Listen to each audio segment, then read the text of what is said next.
Hello, guys. Due to unforeseen circumstances, the intro of this video is going to be cutted because we unwisely used copyrighted content. Well, I unwisely inserted Hey, copyrighted don't pull content. me into this, man. You're the one who controls all the technical stuff. I We're just a provide my team. sultry We vocals. work together. You do most of the work. I just provide my sultry voice. Anyway, this will go from this straight into the video that you will see now. Enjoy. Just so you know, we suffered. Yes, we did. We're suffering right now, as a matter of fact. Damn right we are. All right. Well, hope you enjoy. Yeah, welcome to this. I mean, you already know what this is going to be a thrashing of this movie. Neither of us like this movie. Hate.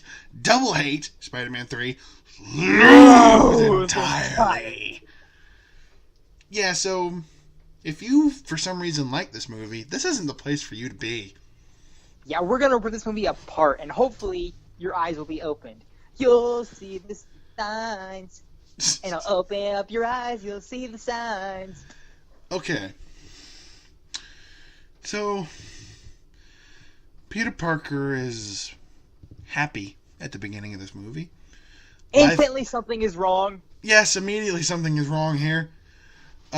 He's living life with Mary Jane. They're sitting on a spider web. How fucking romantic. Yeah, looking at fallen asteroids, essentially. Okay.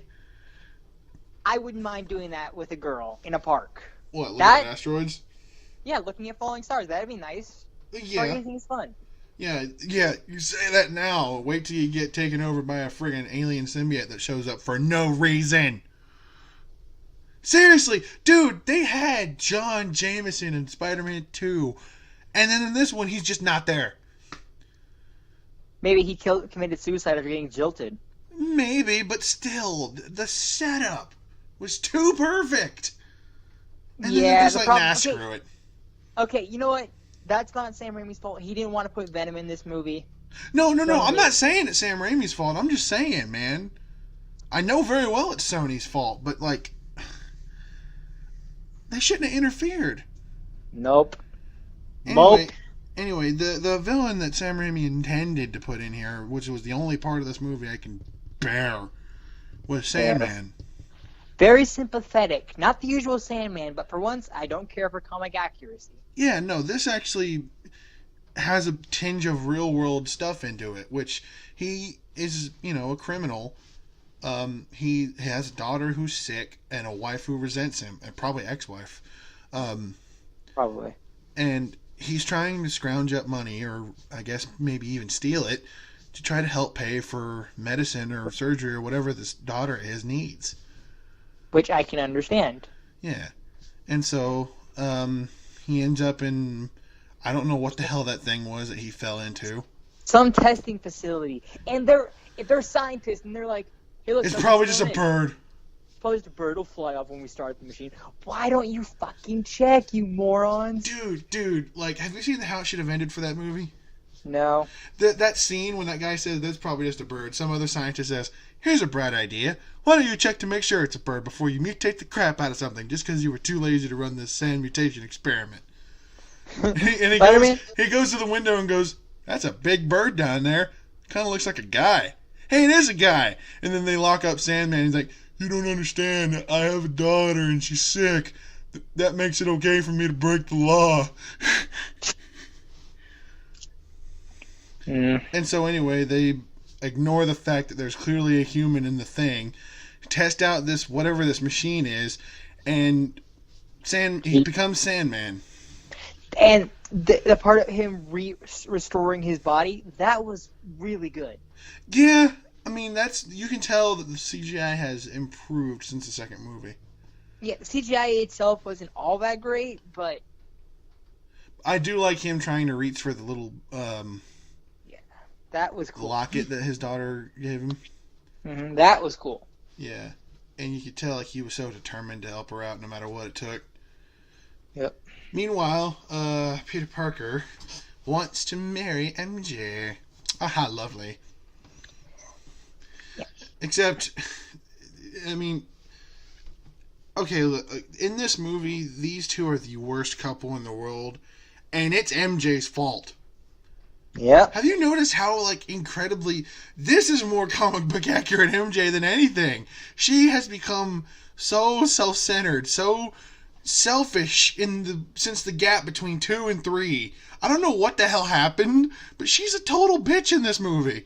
Maybe she was just on her period during this movie. Or maybe, like, her, like literally 2 minutes of fame, like, immediately went to her head. Probably. And she didn't sing that well. I agree with the reviewers who tore her apart. Yeah, sorry, Kirsten, you're not a very good singer. Well, that wasn't Kirsten singing. It wasn't? No, because Kirsten literally couldn't sing. But whoever they got to replace her couldn't sing either. But like, you know, like, Peter's trying to help her out, saying, well, I know how you feel. I mean, Spider-Man goes through the same kind of grief all the time. And it's true. But then she says shit like, this isn't about you, it's about me. Like, he's trying to help you. Harry's seen my play twice. Who cares? And then, like, okay, speaking of Harry, we pick up with him. He knows Spider-Man is Peter Parker. He finds his dad old goblin stash in the basement. Yeah, and instead of... See, he sees the mask. So the original one. Yeah, and instead of modifying the goblin suit a little bit... Just a tiny bit. No. He wears like motorcycle fetish stuff. Like the Green Goblin would have said. Mine was more flashy made her D than motorcycle fetish. Yeah, you kids today. Hey, don't blame reference to a much better movie. Yeah, DC's Batman Under the Red Hood. Yes. But then the new Goblin shows up, tries to kill Peter, fails horribly, and then... yeah, I was about to say, this brings a scene that Noah finds funny for some reason. I know, it's just funny because, so, Peter is being chased by the new Goblin. He stops at, like, a wall or something and thwips. It's dramatic music, it stops, boing! Yeah, Harry hits a web that Peter was casting from one end of the alley to the other. He gets clotheslined. Yeah, he gets clotheslined. Hits his head several times. Gets knocked the fuck out, and Peter's just like, well, shit, that's not what I wanted. Well, what did you expect, Peter? Exactly. And then, yeah, he gets hit so many times in the head, I'm surprised Harry's not dead. Yeah. But no, he just has a little light amnesia. Doesn't remember anything before his dad died. Doesn't remember that Spider-Man's fault. How convenient for Peter, right? Yeah, he's like, hey, he doesn't remember. We can be buddies again. Yeah. I'm so glad the movie made this up. Okay, so then I'm trying to remember everything that happens after that. Gwen is introduced in the stupidest way possible. Where's the Gwen? Yeah, she almost dies in a crane accident. Spider-Man saves her. Apparently she's dating what this movie called Eddie Brock. It's literally just Eric Foreman with spiked hair. Spider-Man fans of the world cry. That was the stupid. His dialogue is so cringy. Like when after Spider-Man saves Gwen, he's talking about like the vehicle's got a guy who Parker. Yeah, I don't know if you noticed, the guy's kind of an amateur. Have you noticed his stuff makes you a little bloated, just a little chunky? Okay. It's like, oh. What have they done to Eddie Brock? Oh, man. And then, Jameson, I guess, offers a challenge to Peter Parker and Eddie Brock. Whoever brings me a picture of Spider-Man doing something evil is getting the staff job. Which, Peter Parker knows Spider-Man doesn't do anything bad, but, Eddie's out to go prove it. Yeah. And this, I genuinely did not know what the hell this was supposed to mean, even when I was a kid. They gave Spider-Man the key to the city.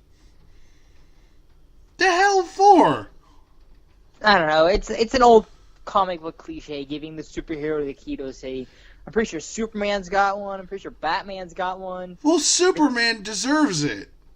Maguire doesn't. Shazam! Oh my gosh.